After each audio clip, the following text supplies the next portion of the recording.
はい、工具酒やっていきたいと思います。それでは、いただきます。本日はですね、ジョニーオーカーのブラックラベル、おそらく70年代瓶詰めのものですね。はい。こちらの炭酸割りで飲んでいきたいと思います。で、今回はですね、久しぶりにちょっと中古で購入した工具ですね、ご紹介していこうかなと思います。たまにですね、リサイクルショップとか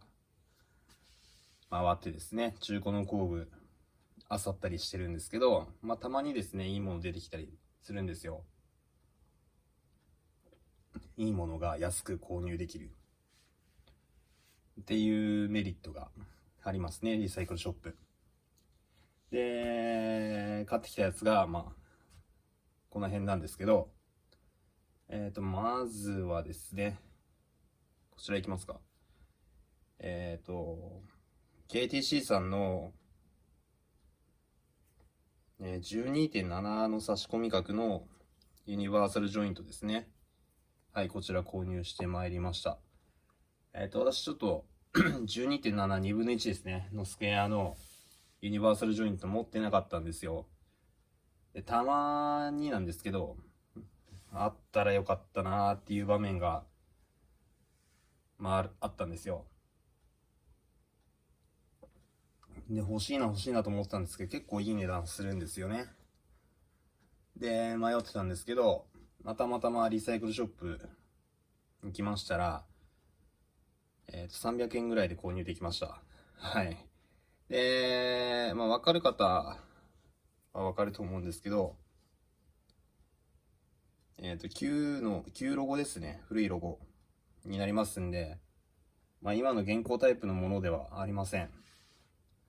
いわゆる21世紀バージョンだったかって言われるものではなく、それより古いものですね。実マークもついてますんで、結構古いものだと思うんですけど、結構下手ってないんですよね。結構、この、しっかりしてる感がありましたんで、これを選んで購入してまいりました。なんかサビとかも全然出てないし、差し込み角のとこもですね、あんまり傷が入ってないんですよね。汚れはちょっとあるんですけど、なんであんまり使われてこなかったものなのかなとは思いますね。削れだとかそういったものが非常に少ないものになってますね。これを300円で購入できたのはちょっと良かったかなと思いました。はい。で、続きまして、こちらですね。ネプロスですね。のディープソケット8分の3スクエアですね。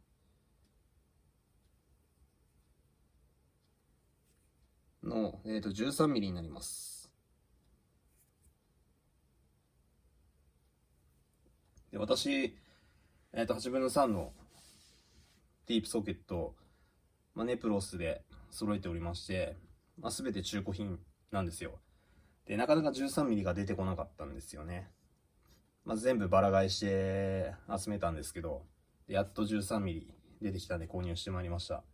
値段も、1000円ちょうどですね。で購入してまいりました。大体定価の半値ぐらいで購入できるんですかね。これもですね、現物見て買ったんですけど、これも傷とか全然入ってなくてですね、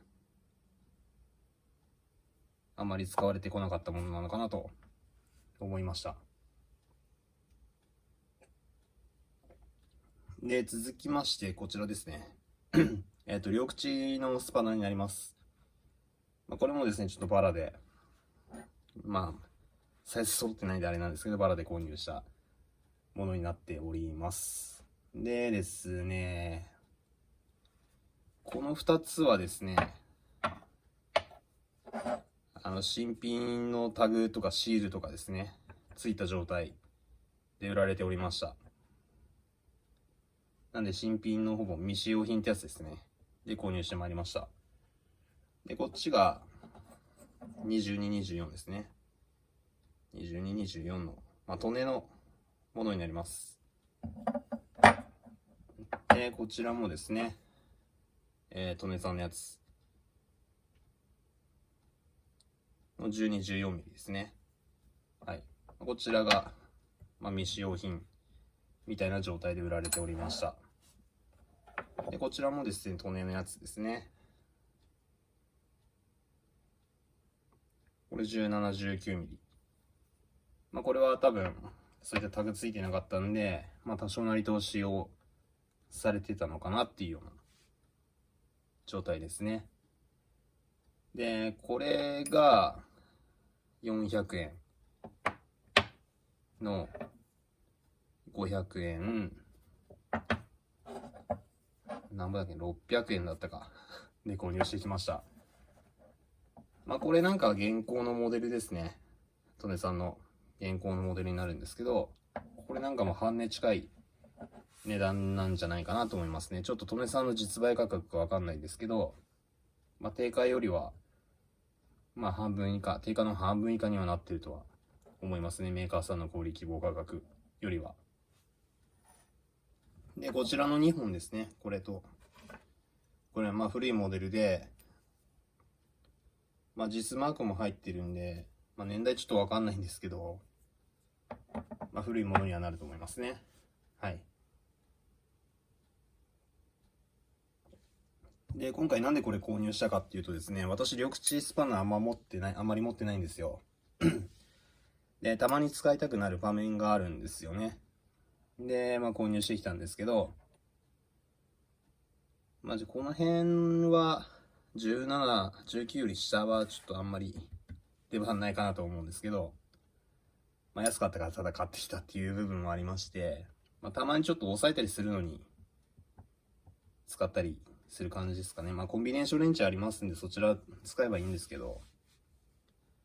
まああったらいいかなみたいな程度で購入してきました。で、この22、24ですね。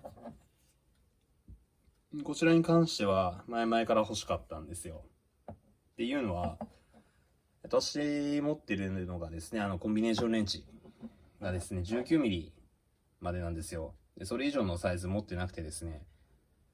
まあ、たまにこのスパナーの方を使いたいっていう場面がありまして、じゃあコンビネーションレンチ買えばいいんじゃないかっていうようなお話もあると思うんですけど、高いんですよ、このサイズ大きいコンビネーションレンチが。値段が上がるんですよね。まあ、ストレートさんとかアストロさんでですね、購入すれば安く買えるんですけど、見た目が正直好きじゃないっていうのがありまして、なんか安っぽさ全開みたいな見た目が、はい。ただそれだけでちょっと、なかなか手出せないでいたんですけど、まあ今回たまたまですね、まあ、トネさんのやつ、まあ見た目、結構かっこいいじゃないですか。で、まあ、使う場面もあるっていうことで、今回購入してまいりました。で、まあ、緑地スパナ中古では結構購入したりしてたんですよね。違うサイズのもの、もう小さいやつですね。で、まあ、中古品買うとき一応気をつけてるのがですね、この口のとこ傷っていうか、食い込んでないかとか、一応開いてないかっていうだけは一応確認して購入するようにしてますね。たまに KTC とかでのやつでもうめちゃくちゃ安い値段100円とか50円で売られてる時あるんですけど、よく見たら口開いてたりとか、まあ、食い込んじゃって傷入ってるとか、そういうようなものが多いので、まあ、売る側もですね、しっかりその辺見て値段つけてるのかなとは思いますね。安いのはそれなりに理由があるのかなとか思ったりもしてみたりはしてますね。はい。なんで結構掘り出し物とかですね、いい工具安く購入できるような場所ですんで、まあ、リサイクルショップですね、ちょっと行ってみて、工具コーナーですね、覗いてみるのもいいのかなと思います。で、私がですね、最近行ってるリサイクルショップがですね、まあ多分北海道だけなんですかね。ビッグバンっていう、ビッグバンですね。っていうリサイクルショップさんがありまして、そこですね、一昔前からなんですけど、工具館とかって言われる、工具に特化した店舗があるんですよ。そこ行くとですね、電動工具からこういったハンドツールですね、建築系とかの工具とかもすごいいっぱい置いてるんですよ。で、新品の工具とかもですね、すごい安い値段で売られたりするんですよね。なんであそこに行ったら平気で1時間以上入れるんですけど、ぜひ足運んでみていただければいいのかなと思いますね。スナップオンとかも普通に売ってるんですよ。値段はやっぱりそこそこするんですけど、ちょっと多少状態悪いようなものでしたら結構安い値段で購入できますね。状態悪いって言っても多分判断錆びてるとか、そういう見た目でしか多分、その状態 ABC とかってつけてるんですけど、見た目でしか多分判断してないと思われるんですよね。なんで実際使ってみないと分かんない部分はあるんですけど、見た目綺麗でも綺麗で A ランクついてるからって言って、ちょっとソケットの中削れちゃってたりとかっていう場合もあると思いますね。ちょっと私個人的な意見なんですけど、逆に錆びてるからって言ってこの辺削れとか全然問題なく使えるっていうようなものもあると思いますんで、実際手に取って見せていただけますんで、ご自身の目でちょっと確かめて購入するっていう必要性はあると思うんですけど、そういうのも一つの楽しみなのかなと思います。はい。そんな感じですね。今日は久しぶりにちょっと中古の工具、最近購入したものですね、のご紹介してまいりました。最後までご視聴ありがとうございました。それでは。